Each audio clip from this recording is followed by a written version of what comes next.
sasakyan na kapag binirit ng isang bisis bumabagsak ang RPM, at ang kanyang andar naman ay parang tao lang, gumiginhawa.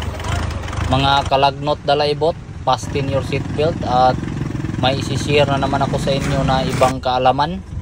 Tinudubaon ko yung accelerator pero wala, bayo talaga. Unsa igipangilisan na niyo? Unsa nga sensor kung ingon mga gilisan? Pakita ko nako gidala ninyo. Rang kam. Maron. Laray. Kani. Kita natin na nagpalit na sila ng camshaft at crankshaft sensor. May mga nauna na ring kumalikot sa sasakyan na to, so nahuli na tayo. Matski, pasok. Surprise!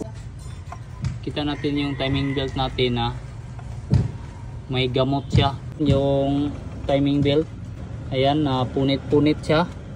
So ang nangyari, nagpang-abot itong timing belt na mataas at saka itong timing belt na pang-balancer natin. So ngayon ay tatanggalin natin kung ano ba yung mali dito. So yung mga naunang tumingin dito ay nagpalit na sila ng mga timing belt. So bago na ang mga timing belt na to na nakikita nating na punit-punit. Ibig sabihin ay may problema talaga to. Kasi hindi naman to magiging ganito kung wala talagang dahilan. Yung mga timing marks pala na pagkakabit nila ay tama naman, so hindi naman siya lumigas.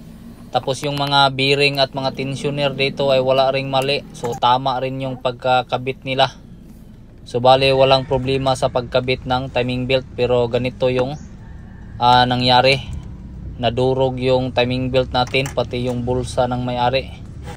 Kita natin dito na sinaw-sinaw na yung intake. So ibig sabihin ay nag-intake cleaning na rin sila, so para mawala siguro yung low power.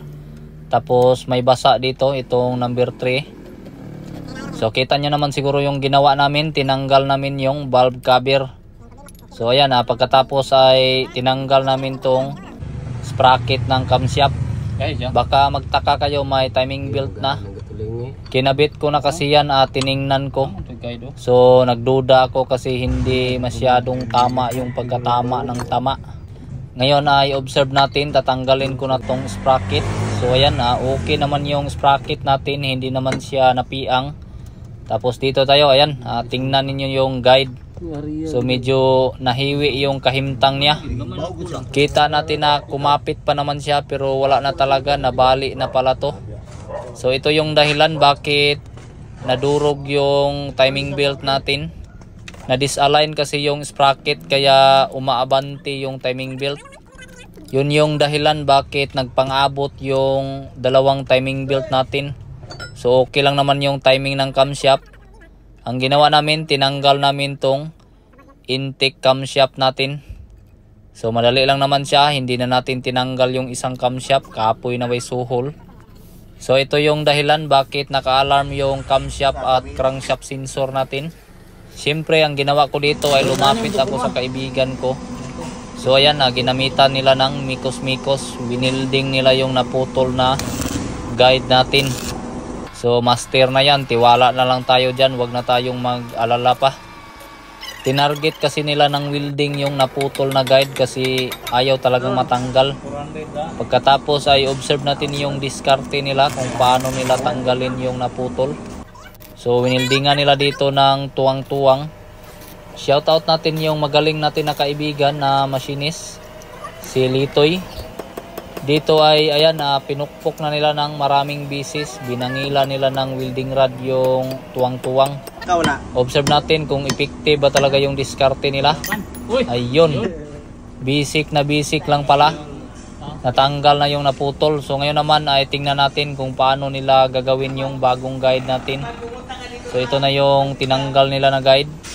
Observe natin yung diskarte nila dito.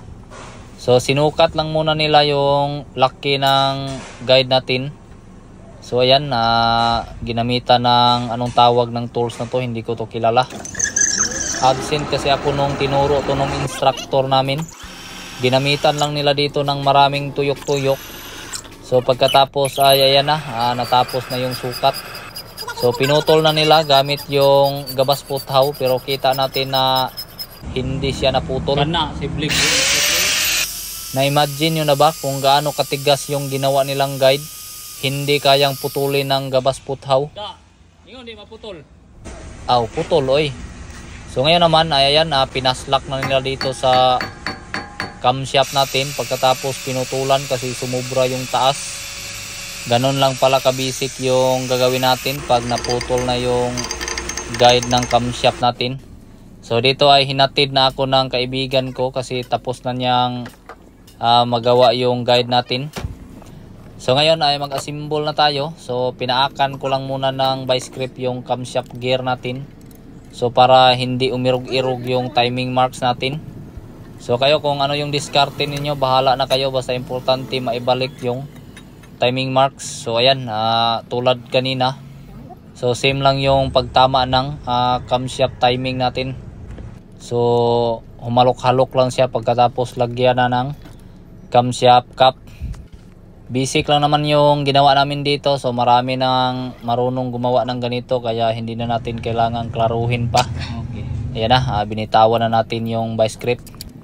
So ngayon ay ito na yung hitsura ng kahimtang natin. So hindi na katulad kanina na bali yung kahimtang. Kabit na natin ulit yung camshaft sprocket. Siyempre papalitan natin yung timing belt. So ito na yung ipapalit natin kasi durog yung kahimtang ng timing belt natin. Paslock natin yung unang gear.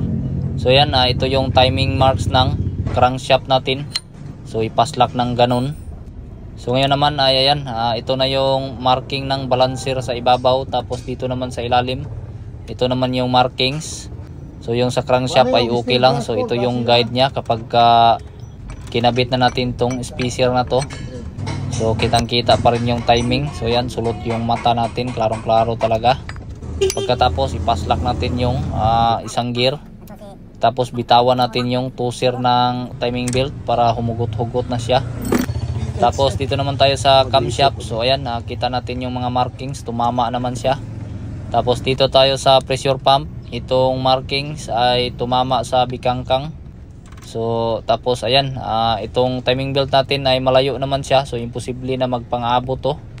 Safety na yung pitaka natin dyan. Kaya yan, binalik na natin lahat. Pati yung cover sa ibabaw. Tapos kabit na rin natin yung battery natin. So ngayon ay naibalik na natin lahat. So bali ito na yung parts na pinalitan ng unang mga mekaniko na nag-ayos dito.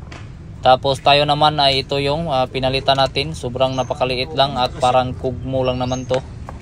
Parang hindi naman siya ganun ka-importante. Pagkatapos ay nilagyan na natin ng coolant. So ngayon ay magkasubukan na yung kahimtang natin dito. I-start ko na to at punta na ako dito sa loob ng bahay. Ayan na. Abracadabra, walay bra. Start, boom. Yon. So nawala agad yung check engine. Hindi pa natin yan ginamitan ng bulang kristal. Hindi pa natin dinilit pero zero na agad. And so hindi pa uminit yung engine natin. Painitin muna natin ng kunti, saka natin i-RPM para hindi tayo mabas. Marami kasing nag-aabang dito kung kailan tayo magkamali. Pero balaka na sila, i-RPM na natin, wag na sila labot sa itong trabaho. So kita natin na hindi na umilaw yung sign ng pitaka at hindi na bumagsak yung RPM natin. So ngayon ay observe natin yung gumiginhawa natin na andar. So kita natin na napakalinaw na ng kahimtang. Test drive na tayo. Dahan-dahan lang naman yung takbo ko dito para iwas tumikalbong pa rin. Kita natin yung motor na binasag talaga yung trip ko.